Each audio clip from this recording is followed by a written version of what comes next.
Study art के इस YouTube platform पर आप सभी का एक बार फिर से स्वागत है।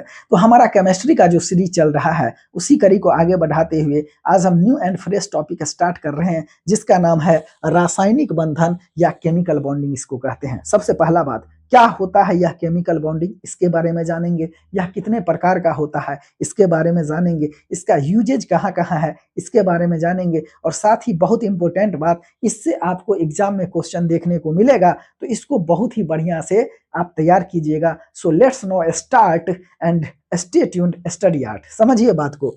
यह जो है रासायनिक बंधन, इसका डिफिनेशन कुछ इस प्रकार होगा कि किसी अणु में यानी कि मॉलिक्यूल्स में जो परमाणु है, एटम्स है, को एक साथ बांध रखने वाले जो बंधन होता है उसी को बोला जाता है केमिकल बॉन्डिंग या रासायनिक बंधन। हमने क्या कहा, किसी मॉलिक्यूल्स में परमाणुओं को एक साथ बांध कर रखने वाले बंधन को हम क्या बोलेंगे, रासायनिक बंधन बोलेंगे।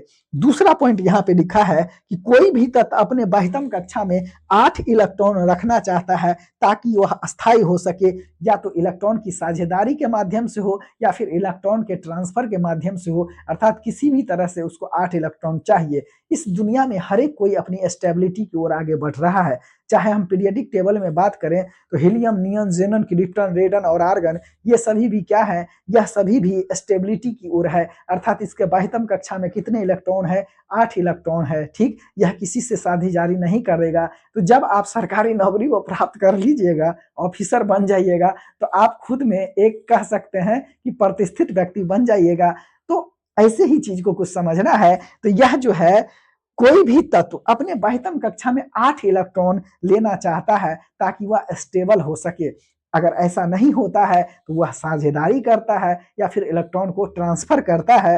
तो इसके बारे में, इस चैप्टर के बारे में हम यही जानेंगे। तो हमने दो बात कहा कि किसी अणु में परमाणुओं को एक साथ बांध कर रखने वाले जो बंधन होते हैं उसी को हम केमिकल बॉन्ड कहते हैं। और दूसरा, कोई भी तत्व अपने बाह्यतम कक्षा में 8 इलेक्ट्रॉन रखना चाहता है ताकि वह अस्थायी हो सके। किस प्रकार से, तो या तो इलेक्ट्रॉन को आदान प्रदान करे या साझेदारी के माध्यम से वह इस प्रकार कर सकता है। आइए, यहाँ पे है केमिकल बॉन्डिंग। तो इसको हम मुख्य रूप से दो भागों में बांट के पढ़ते हैं। पहला वाला भाग को बोलते हैं इंट्रामोलिकुलर फोर्स। यह स्ट्रॉन्ग बॉन्ड होता है। यह क्या होता है, स्ट्रॉन्ग बॉन्ड होता है, अर्थात अंतः अणुक बल। ठीक, और दूसरा होता है इंट्रामोलिकुलर फोर्स, अंतर अणुक बल। कहने का मतलब होगा कि जो अंतः अणुक बल होगा, यह यहाँ पे जो एक धातु या अधातु या फिर दो अन्य जो कह सकते हैं एटम्स है, इनके बीच में लग सकता है। लेकिन यह जो इंटरमोलिकुलर फोर्स है, अंतर अणुक बल है, वह एक ही परमाणु के बीच में यह देखने को मिलता है। तो इस प्रकार से देखें तो यह जो होता है यह वीक बॉन्ड होता है। यहाँ पे इसके दो एग्जाम्पल हैं, हाइड्रोजन बॉन्ड और वेंडर वन वाल्स जो है, यानी कि हाइड्रोजन बॉन्ड्स और वेन डेल वाल जो बॉन्ड्स हैं, यह कमजोर बॉन्ड के अंतर्गत आता है। यहां से आपको क्वेश्चन पूछा जाएगा, इसको बढ़िया से समझिए। यह जो अंतः अणुक बल होता है, इसको फिर हम 3 भागों में बांट के पढ़ेंगे। पहला को हम बोलेंगे इलेक्ट्रोवायलेंट या इसी को आयनिक बॉन्ड कहा जाता है।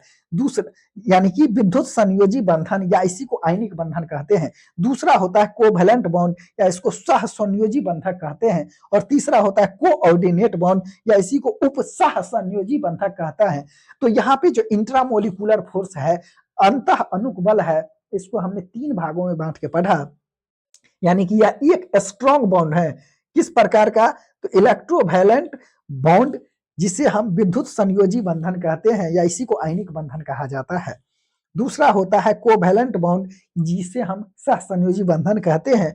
तीसरा है कोऑर्डिनेट बॉन्ड, जिसे हम उप सहसंयोजी बंधन कहते हैं।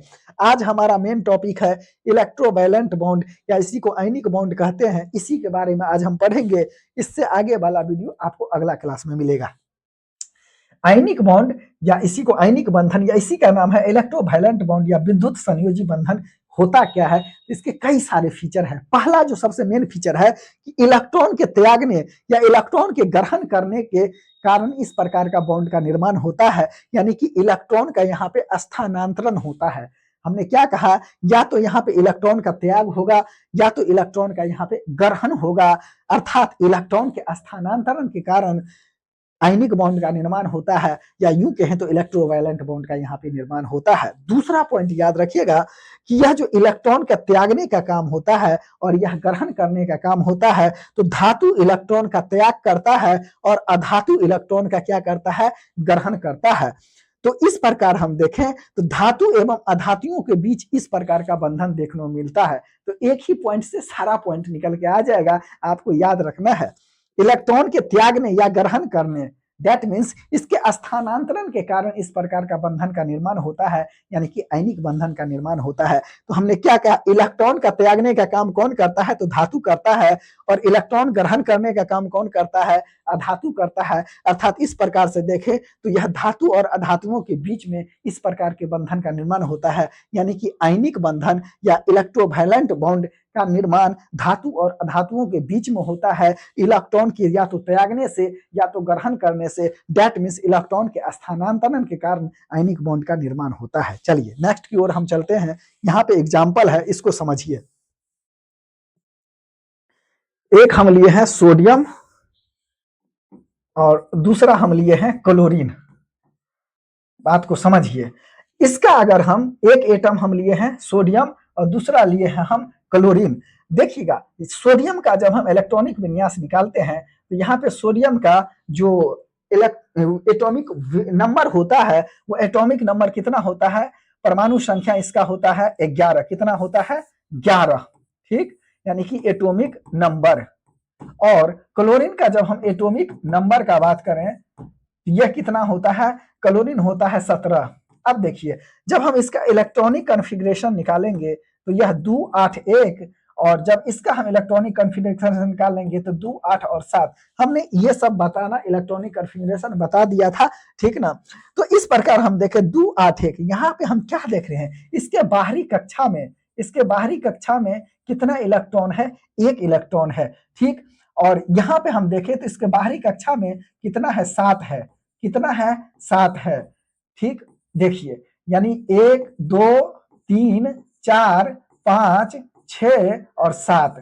तो इसके इस प्रकार से इसका जो है इलेक्ट्रॉनिक कॉन्फ़िगरेशन है, यानी कि सोडियम के बाहरी कक्षा में इलेक्ट्रॉन की संख्या यहाँ पे 1 है, और क्लोरीन के बाहरी कक्षा में इलेक्ट्रॉन की संख्या कितना है, 7 है। डायग्राम के माध्यम से हमने समझा, यह सोडियम क्या है, यह एक धातु है, और क्लोरीन क्या है, तो यह एक अधातु है। अभी हमने जस्ट आपको बताया है कि धातु इलेक्ट्रॉन का त्याग करेगा और अधातु इलेक्ट्रॉन को ग्रहण करेगा। बात को समझिए। यहाँ पे यह जो सोडियम है, इसको 1 है, तो 1 रख कर भी कुछ नहीं करेगा। कमजोर मान के चलिए, जैसे पॉलिटिकल पार्टी में जो गठबंधन होता है, तो मान के चलिए अभी बीजेपी को जैसे बहुत ज्यादा सीट आ गया, छोट पार्टी है, वो 1 सीट अपना रख के ही क्या करेगा, तो वो भी उसमें जाके या तो मर्ज होता है या तो गठबंधन कर लेता है। तो यहाँ पे जो सोडियम है, वह 1 इलेक्ट्रॉन इस क्लोरीन को दे देता है, और इस प्रकार से देखें तो इसके पास यहाँ पे 1 2 3 4 5 6 7 और 8, 7 पहले से था, और 1 यहाँ पे आ जाने से इसकी संख्या कितनी होती है, 8 हो जाता है। और यह इस प्रकार से 8 जो है इसके बाह्य कक्षा में इलेक्ट्रॉन की संख्या हो जाती है, और यह भी क्या हो जाता है, यहाँ पे स्टेबल हो जाता है। तो इस प्रकार से हम देखें, यह NaCl का निर्माण करता है। किसका निर्माण करता है, NaCl का निर्माण करता है। बात समझ में आया। देखिए, यहाँ पे और भी कई सारे एग्जाम्पल दिया है, जैसे कि मैग्नीशियम क्लोराइड MgCl2, यह भी आयनिक बंधन के एग्जाम्पल है। अमोनियम क्लोराइड NH4Cl, यह भी आयनिक बंधन के एग्जाम्पल है। पोटासियम क्लोराइड KCl, यह भी आयनिक बंधन के एग्जाम्पल है। एल्युमिनियम ऑक्साइड Al2O3, यह भी आयनिक बंधन के एग्जाम्पल है। कैल्शियम क्लोराइड CaCl2, यह भी आयनिक बंधन के एग्जाम्पल है। Calcium nitrate CaNO3 whole twice, यह भी आयनिक बंध के एग्जाम्पल है। कॉपर सल्फेट CuSO4, यह भी आयनिक बंध के एग्जाम्पल है। सोडियम हाइड्रोक्साइड NaOH, यह भी आयनिक बंध के एग्जाम्पल है। तो इन सभी बातों का आप यहाँ पे याद रखिएगा किस प्रकार से होता है। तो जब यहाँ पे धातु और अधातु आपस में इलेक्ट्रॉन का स्थानांतरण करते हैं। इस प्रकार हम देखें तो आयनिक बंध का निर्माण होता है। इसकी विशेषता के बारे में बताया था, तो इलेक्ट्रॉन के त्यागने या ग्रहण करने से, दैट मीन्स इलेक्ट्रॉन के स्थानांतरण से आयनिक बंध का निर्माण होता है, यानी कि धातु एवं अधातुओं के बीच में यह बनता है। धातु यहाँ पे इलेक्ट्रॉन त्यागता है, जबकि अधातु यहाँ पे इलेक्ट्रॉन ग्रहण करने का काम करता है। चलिए, यहाँ पे इसके बारे में कुछ विशेषता दिया गया है। यह जो है आयनिक बंधन के विशेषता है। जैसे पहला विशेषता, यह यौगिक समानता कठोर होते हैं। तो जितने भी यौगिक हैं, जैसे NaCl का बात कर लीजिए, तो यह क्या है, कठोर है, हार्डनेस है। नमक क्या है, ठोस रूप में होता है ना, तो यह यौगिक समानता क्या होते हैं, कठोर होते हैं। दूसरा, आयनिक आवेश, यानी कि आयनिक चार्ज में वृद्धि के साथ तथा आयनों के मध्य दूरी जब कम होगा तो इसकी कठोरता में वृद्धि होगी। सिंपल सी बात है, यह तो सिंपल सी लॉजिक है। जितने भी ठोस पदार्थ है, ठोस पदार्थ के कण आपस में जो मॉलिक्यूल्स है वो पास पास होगा, द्रव का थोड़ा दूर होगा और गैस का बहुत दूर होगा। कुछ इस प्रकार से ठोस जो होता है, यहाँ पे 3 हम पात्र लेते हैं, इस प्रकार से समझिए। तो ठोस का कण आपस में नजदीक नजदीक होगा, ठोस का कण नजदीक नजदीक आपस में होगा, ठीक, ये नजदीक नजदीक होगा ठोस का। गैस का होगा थोड़ा दूर, थोड़ा दूर, थोड़ा दूर, थोड़ा दूर, थोड़ा दूर। थोड़ी, ये द्रव है, ये क्या हो गया, यह ठोस हो गया, यह क्या है, यह द्रव हो गया, और यह क्या है, यह गैस हो गया। इसका बहुत दूर, बहुत दूर, बहुत दूर होगा। तो इसी प्रकार से यहाँ लिखा है कि आयनिक आवेश, यानी कि जो आयनिक चार्ज में वृद्धि के साथ तथा आयनों के मध्य दूरी कम होने के साथ इसकी कठोरता में वृद्धि होती है। और पहला पॉइंट है कि यह यौगिक समानता कठोर होते हैं। इस प्रकार से देखें, जो मॉलिक्यूल्स हैं जब पास पास होंगे तो पदार्थ जो है वह ठोस होगा। चलिए, अगला हम बात करते हैं, ये यौगिक ध्रुवीय विलायक को, जैसे कि पोलर सॉल्वेंट का एग्जांपल है जल, द्रव, अमोनिया में क्या होता है, तो विलय होता है। तो याद रखिएगा, जो आयनिक यौगिक होते हैं वह जल, द्रव, अमोनिया में विलय होगा, यानी कि घुल जाएगा। जबकि अध्रुवीय विलायक को, जैसे कि नॉन पोलर सॉल्वेंट, इसके एग्जांपल हैं बेंजीन, ईथर, एल्कोहल में ये क्या होंगे, अविलय होंगे, नहीं घुल पाएंगे। तो यह जो आयनिक यौगिक है, यह पोलर सॉल्वेंट जल, द्रव, अमोनिया में विलय होगा, जबकि बेंजीन, ईथर और एल्कोहल में अविलय होगा। अगला और अंतिम यहाँ पे है कि प्रबल आयनिक बंधों को तोड़ने के लिए अधिक ऊर्जा की आवश्यकता होती है। ये तो कॉमन बात है, ठोस पदार्थ को हम ज्यादा चोट मार के तोड़ सकते हैं। तो यही लिखा है कि प्रबल आयनिक बंधों को तोड़ने के लिए अधिक ऊर्जा की आवश्यकता होती है। इसके कारण विद्युत संयोजित यौगिक का मेल्टिंग पॉइंट एवं बॉइलिंग पॉइंट अधिक होता है। मेल्टिंग पॉइंट मतलब गलने वाला बिंदु, और बॉइलिंग पॉइंट मतलब क्वथनांक, यानी कि उबलने वाला बिंदु। तो इस प्रकार से देखें तो विद्युत संयोजित यौगिक का मेल्टिंग पॉइंट एवं बॉइलिंग पॉइंट दोनों अधिक होता है, चूंकि प्रबल आयनिक बंधों को तोड़ने के लिए अधिक ऊर्जा की आवश्यकता होती है। इसी कारण इसका जो melting point and boiling point है वह दोनों उच्च होता है। अंतिम पॉइंट, आयनिक यौगिकों के ठोस अवस्था में विद्युत के कुचालक होते हैं। यह जो आयनिक यौगिक है, यह ठोस अवस्था में विद्युत के कुचालक होंगे, जबकि द्रव अवस्था में यह विद्युत के सुचालक होते हैं। तो याद रखिएगा, आयनिक यौगिक ठोस अवस्था में विद्युत के कुचालक, जबकि द्रव अवस्था में विद्युत के सुचालक होंगे। प्रबल आयनिक बंधों को तोड़ने के लिए अधिक ऊर्जा की आवश्यकता होती है, फलतः विद्युत संयोजित यौगिक के गलनांक एवं क्वथनांक दोनों उच्च होते हैं। अगला विशेषता इसका है कि ये जो आयनिक यौगिक है ध्रुवीय विलायकों, जैसे कि जल, द्रव, अमोनिया में विलय होते हैं, जबकि अध्रुवीय विलायक नॉन पोलर सॉल्वेंट में, जैसे बेंजीन, एथर और एल्कोहल में अविलय होते हैं, नहीं घुलते हैं। फिर हमने कहा कि ये यौगिक समानता कठोर होते हैं, आयनिक यौगिक, और आयनिक आवेश, यानी कि आयनिक चार्ज में वृद्धि के साथ तथा आयनों के मध्य जब दूरी कम होगा तो इसकी कठोरता में भी वृद्धि होगा। जैसे कि ठोस के कण आपस में अधिक नजदीक है, द्रव के थोड़ा दूर है, और गैस के कण काफी दूर दूर है। यह इसको एग्जाम्पल के माध्यम से हमने समझा।